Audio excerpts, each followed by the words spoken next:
yang dari luar, pencobaan yang dari luar, itu penganiayaan. Kita tidak berbuat dosa, tetapi kita dianiaya. Kita tidak berbuat dosa, tapi kita dihina, difitnah.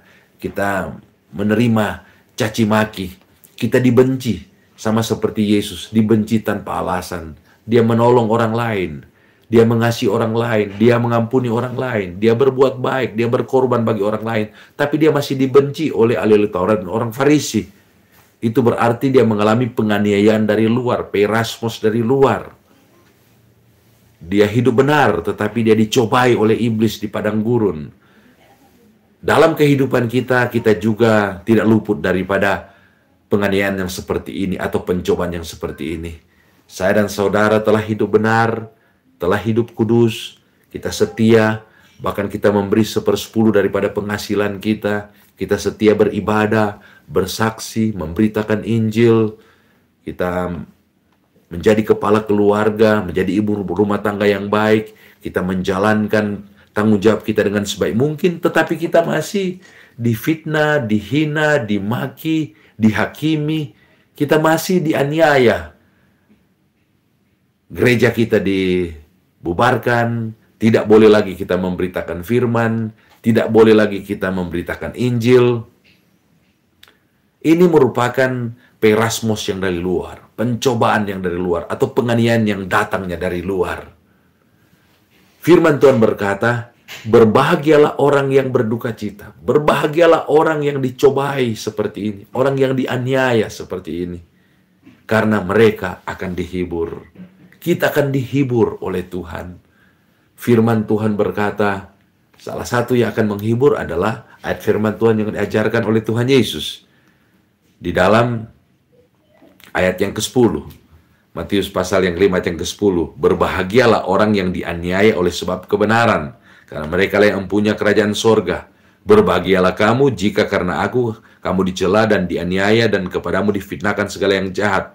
Perhatikan ayat yang ke-12, bersukacita dan bergembiralah, karena upamu besar di sorga. Oh, jadi firman Tuhan ini yang akan menghibur kita. Roh Kudus akan mengingatkan kebenaran-kebenaran firman Tuhan untuk menghiburkan kita. Yohanes 16 ayat 33, Yesus berkata, aku telah mengalahkan dunia.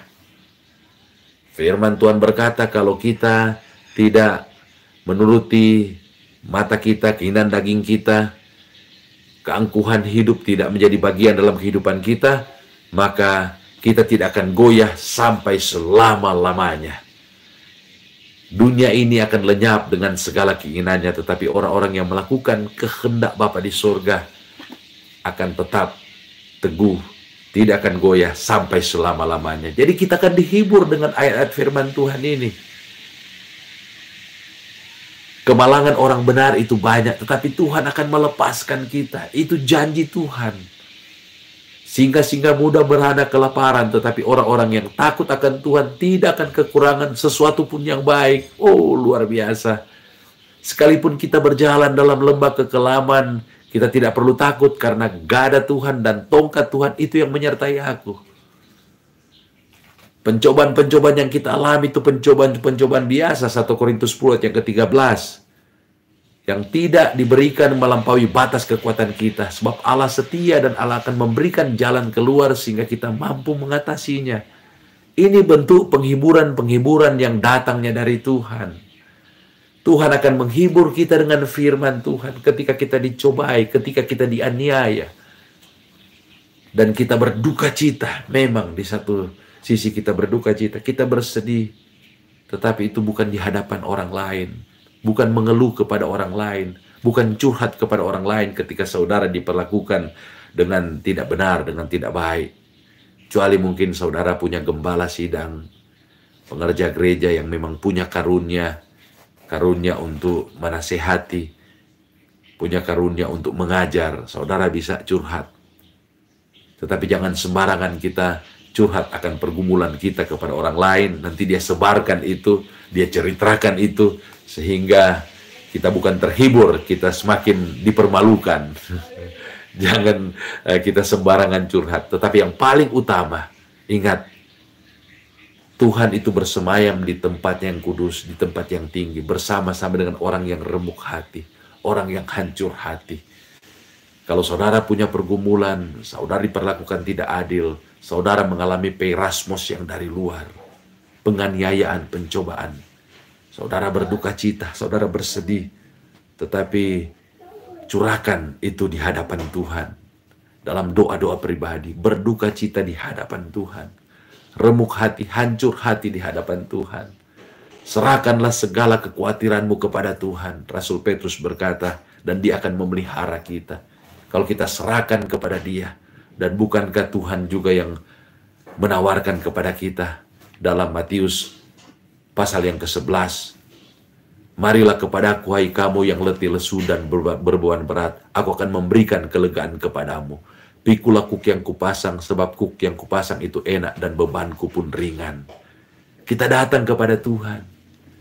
Wahyu 3 yang ke-20, Dia mengetuk pintu hati kita.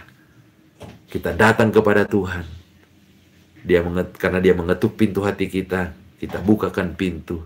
Kita bersama-sama dengan Tuhan. Dan kalau kita bersama-sama dengan Tuhan, orang yang bersama-sama dengan Tuhan adalah orang yang mengandalkan Tuhan. Dan orang yang mengandalkan Tuhan adalah orang-orang yang diberkati.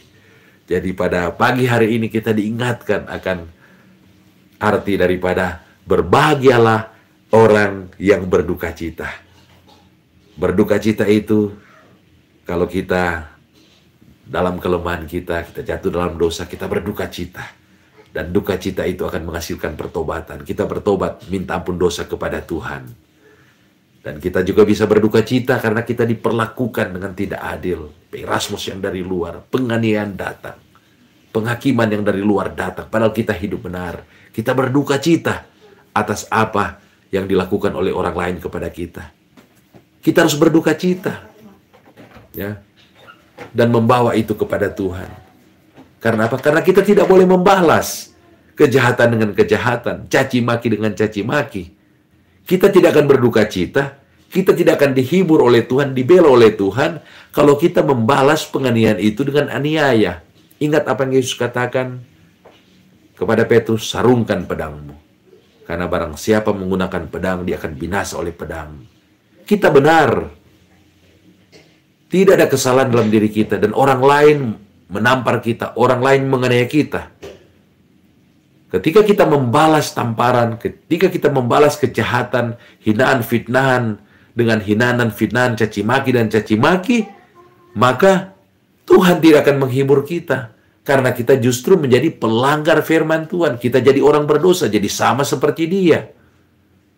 Firman Tuhan tidak akan menghibur kita. Firman Tuhan akan menghakimi kita. Tuhan tidak akan mendengarkan doa kita. Tuhan tidak akan membela kita. Karena kita sudah menggunakan kekuatan kita sendiri.